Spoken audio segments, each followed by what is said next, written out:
Learners, welcome to my YouTube channel maths by Diksha. आज हम एक बड़े ही इंटरेस्टिंग टॉपिक को स्टडी करेंगे, दैट इज़ पाई चार्ट। ये पाई चार्ट आपने ऐसे देखे होंगे डेटा हैंडलिंग चैप्टर में क्लास 8 के। वैसे जो ये क्वेश्चन मैंने उठाया है वो क्वेश्चन एक पीएसए बुक का है, problem solving assessment class 9th का, बट ये जो टॉपिक है वो इक्वली इम्पॉर्टेंट है क्लास 8 के स्टूडेंट्स के लिए। So let's get started. A survey was conducted among 1200 people of Delhi speaking different languages, which is shown in the given figure. Calculate the following as per given figure. अब एक सर्वे किया गया है। सर्वे आप लोगों ने सुना होगा, कई बार हमारे घर में भी लोग आते हैं ना सर्वे करने के लिए किसी न किसी चीज़ के बारे में।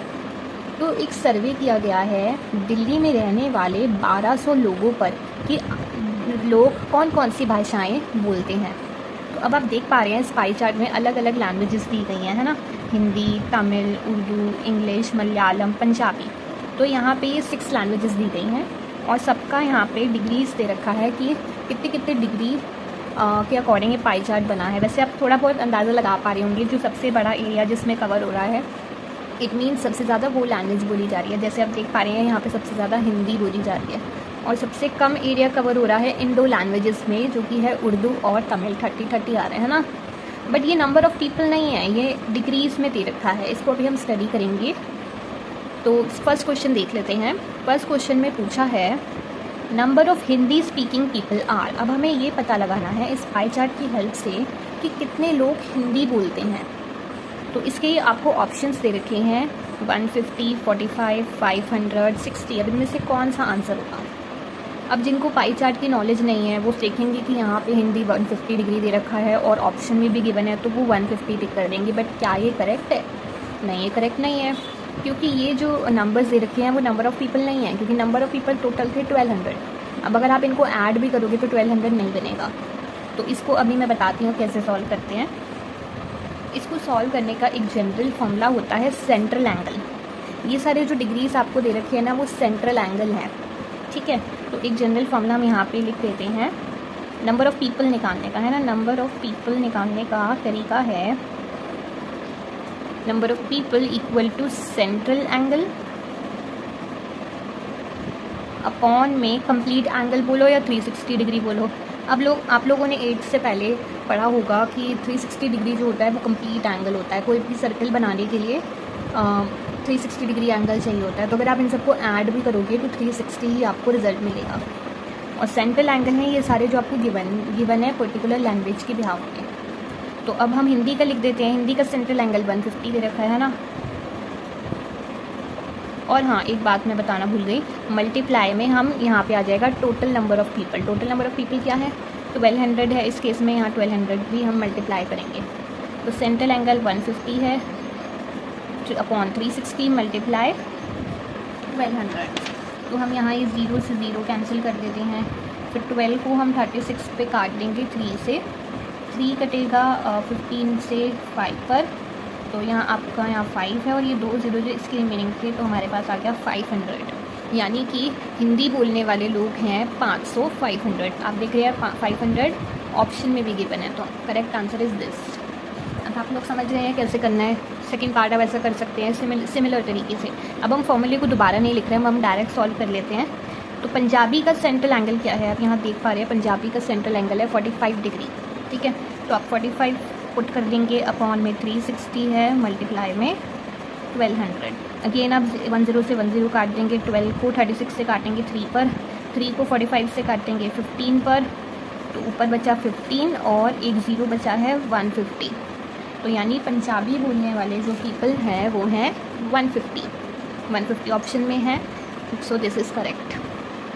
अब आपको समझ में आ रहा होगा, मतलब हमें एक फॉर्मूला है पता होगा, देन हम उसके बाद नंबर ऑफ़ पीपल ईजिली निकाल सकते हैं।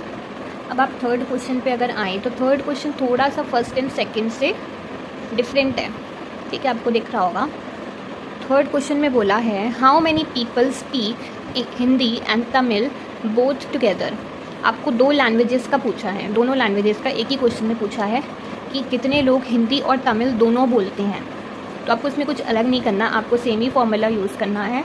आपको हिंदी और तमिल को दोनों को ऐड करना है। तो हिंदी तो आपने अभी देखा ही 150 था, तमिल है 30। तो हम एक बार यहाँ लिख देते हैं हिंदी का सेंट्रल एंगल है 150 डिग्री और तमिल का सेंट्रल एंगल है 30 डिग्री। तो अगर हम दोनों को ऐड कर दे, टुगेदर ले ले दोनों को, तो टुगेदर लेने पे 150 प्लस 30 हो जाएगा 180 डिग्री। अब इसमें हम सेम इस फॉर्मूले सेंट्रल एंगल में पुट कर दें तो आ जाएगा 180 अपॉन 360 मल्टीप्लाई 1200। अब आपको 18 का टेबल आता होगा तो आप डायरेक्ट काट लोगे इसको। 18 2 होता है 36, तो 180 2 360 हो गया।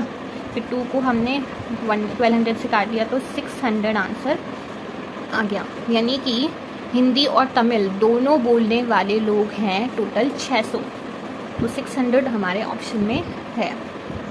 इंटरेस्टिंग है, अगर हम इनको करें तो इंटरेस्टिंग है। प्रैक्टिस के साथ साथ ये सारे कॉन्सेप्ट क्लियर हो जाते हैं। अब इसका आखिरी क्वेश्चन पर हम आ जाते हैं जो कि थर्ड क्वेश्चन से भी थोड़ा सा डिफरेंट है, और वो क्या है, how many people speak English than Malayalam. How many more people speak English than Malayalam. यहाँ पे मोर आना था, हाउ मैनी मोर, कितने ज़्यादा लोग इंग्लिश बोलते हैं एज़ कम्पेयर टू मलयालम। तो यहाँ पे हमें ये बताना है। तो हम देखें तो मलयालम बोलने वाले लोग हैं 45 डिग्री और इंग्लिश वाले हैं 60 डिग्री। तो फिर हम एक बार यहाँ लिख देते हैं जो हमें गिवन है। इंग्लिश वाले हैं 60 डिग्री और मलयालम वाले हैं 45 डिग्री। तो कितने ज़्यादा हैं, ये आपने बचपन से करते आए होंगे कि ये वाली चीज़ दूसरी चीज़ से कितनी ज़्यादा है। तो जब भी हमें ऐसे करना होता है तो हम माइनस करते हैं, सब्ट्रैक्ट करते हैं, है ना। तो हम 60 में से 45 को सब्ट्रैक्ट कर देंगे तो आ जाएगा 15 डिग्री।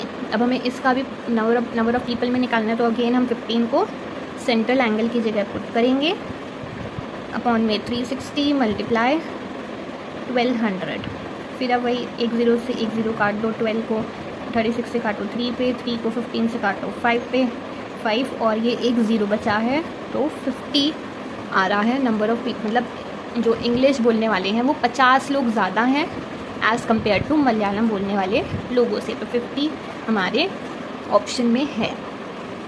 आई होप आपको समझ में आया होगा ये सेंट्रल एंगल वाला कॉन्सेप्ट। ये काफ़ी इम्पॉर्टेंट है क्लास 8 के लिए, और ये क्लास 9 के PSA में भी दिया हुआ है प्रॉब्लम सॉल्विंग असेसमेंट में। तो दोनों क्लास के लिए इम्पॉर्टेंट है।